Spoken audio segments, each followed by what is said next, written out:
யோகா தின வாழ்த்துக்களுடன் 8ஆம் வகுப்பு மாணவர் வேபோவே.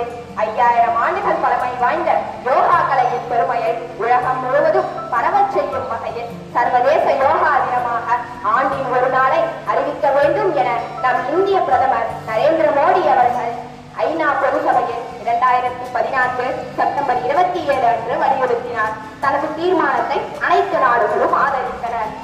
2014 டிசம்பர் 11 அன்று 193 உறுப்பினர்கள் கொண்ட ஐக்கிய நாடுகள் பொதுசபையில் ஜூன் 21ஆம் நாள் பன்னாட்டு யோகா தினமாக அறிவித்தது.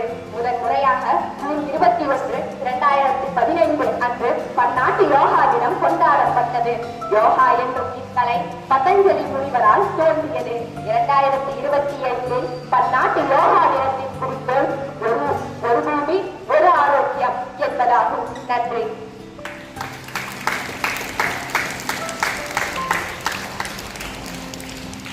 எல்லோருக்கும் வணக்கம். இன்னைக்கு அப்படி சொன்ன மாதிரி உலக யோகா தினம் ஜூன் 21. இந்த நாளுடைய விசேஷம் என்ன அப்படின்னு சொன்னா, இன்னைக்கு தான் அதிக பகல் பொழுது இருக்கக்கூடிய காலங்கள். இன்னைக்கு முழுக்க சூரியனுடைய ஆதிக்கம் ரொம்ப அதிகமா இருக்கும். சூரியனுடைய ஆதிக்கம் அதிகமா இருக்கும் பொழுது உடலுக்கு பயிற்சிகள் சில செய்யும் பொழுது உடல் ரொம்ப ஆரோக்கியமா இருக்கும். சுவாமி விவேகானந்தர் சொல்றாரு,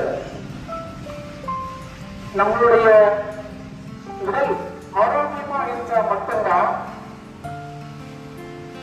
இந்த சமுதாயத்துல பேர வச்சு சித்திரம் வரைய முடியும் அப்படின்னு சொல்லுவாங்க. அதனால நாம தினசரி ஏதாவது ஒரு பயிற்சி பண்ணணும். அதுக்கு இன்னைக்கு ஜூன் 21 கொஞ்சம் பயிற்சிகள் பண்றோம். இன்னைக்கு இதுக்கு மேல பண்ண போறோம். நம்ம இன்னைக்கு யோகா பண்றதுனால உங்களுக்கு உடல் நல்லா படிக்க முடியும். உடல்ல எந்த ஒரு உடம்பு வலி வராது. அதே மாதிரி தலைவலி, இந்த மாதிரி உடம்புல இருக்கிற எந்த நோயுமே அணுகாது. தினசரி தோப்பு காரணம் போடுறது, இது மாதிரி எல்லாமே ஒரு யோகா தான். அதனால இன்னைக்கு இந்த யோகா தினத்துல நிறைய யோகாக்கள் பண்ண போறது கிடையாது.